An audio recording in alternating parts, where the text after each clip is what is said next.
महाबली तारकासुर के मारे जाते ही चारों ओर कार्तिकेय की जय जयकार गूंज उठी।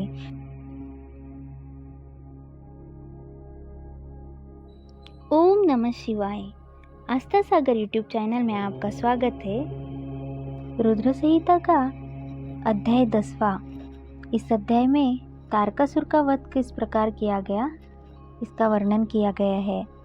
ब्रह्मा जी बोले, नारद, यह सब देखकर कुमार कार्तिकेय को तारकासुर का बड़ा क्रोध आया और वे अपने पिता भगवान शिव के श्री चरणों का स्मरण कर अपने असंख्य गणों को साथ लेकर तारकासुर को मारने के लिए आगे बढ़े। यह देखकर सभी देवताओं में उत्साह की एक लहर दौड़ गई और वे प्रसन्न मन से कार्तिकेय की जय जयकार का उद्घोष करने लगे। ऋषि मुनियों ने अपनी वाणी से कुमार कार्तिकेय की स्तुति की। तत्पश्चात तारकासुर और कार्तिकेय का बड़ा भयानक दुस्सह युद्ध हुआ। दोनों परमवीर और बलशाली एक दूसरे पर भीषण प्रहार करने लगे। दोनों अनेक बार अनेक प्रकार के दावपेचों का प्रयोग कर रहे थे। कार्तिकेय और तारकासुर के बीच मंत्रों से भी युद्ध हो रहा था। दोनों अपनी पूरी शक्ति और सामर्थ्य का प्रयोग एक दूसरे को मारने के लिए कर रहे थे। इस भयानक युद्ध में दोनों ही घायल हो रहे थे। युद्ध भयानक रूप लेता जा रहा था। उस भीषण युद्ध को सब देवता गंधर्व बैठकर देखने लगे। वह अद्भुत युद्ध अनायास ही सबके आकर्षण का केंद्र बन गया।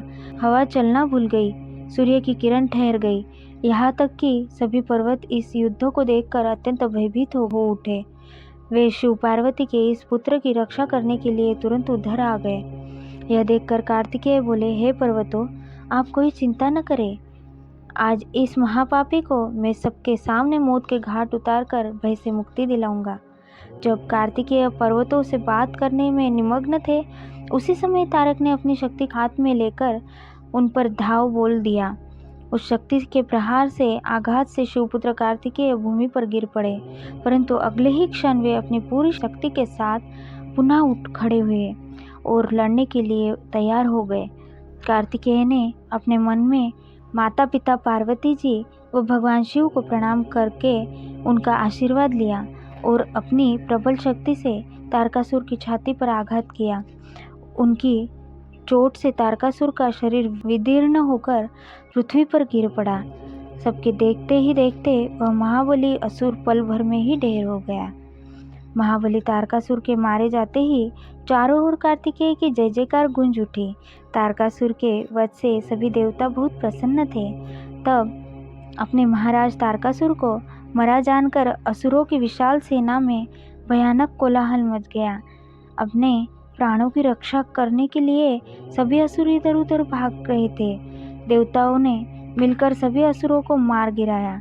कुछ असुर डरकर मैदान छोड़कर भाग खड़े हुए थे, तो बहुत से दैत्य और राक्षस हाथ जोड़कर कुमार कार्तिकेय की शरण में आ गए थे और उनसे क्षमा मांगने लगे।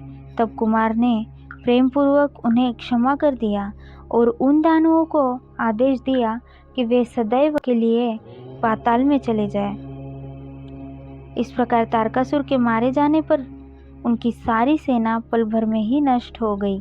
यह देखकर देवराज इंद्र के साथ साथ समस्त देवताओं और संसार के प्राणियों में खुशी की लहर दौड़ पड़ी।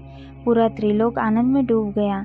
जैसे ही कुमार कार्तिकेय के विजय का समाचार भगवान शिव पार्वती के पास पहुंचा, वे तुरंत अपने गणों को साथ लेकर युद्धस्थल पर पधारे। श्री पार्वती जी ने अपने प्राण प्रिय पुत्र को अपने हृदय से लगा लिया और अपनी गोद में बिठाकर बहुत देर तक उसे चूमती रही। तभी वहाँ पर पर्वतराज हिमालय भी पहुँच गए और उन्होंने अपनी पुत्री पार्वती, भगवान शिव और कार्तिकेय की स्तुति की। चारों दिशाओं से उन पर फूलों की वर्षा होने लगी। मंगल ध्वनि हर ओर गूंजने लगी। हर तरफ उनकी ही जय जयकार हो रही थी। देवताओं के स्वामी देवराज इंद्र ने अपने साथी देवताओं के साथ कुमार कार्तिकेय के हाथ जोड़कर स्तुति की। तत्पश्चात भगवान शिव अपनी पत्नी पार्वती को साथ लेकर शिवगणों सहित कैलाश पर्वत पर लौट गए। अध्याय 10वां समाप्त। इस आगे की कथा हम अगले अध्याय में सुनेंगे। ओम नमः शिवाय।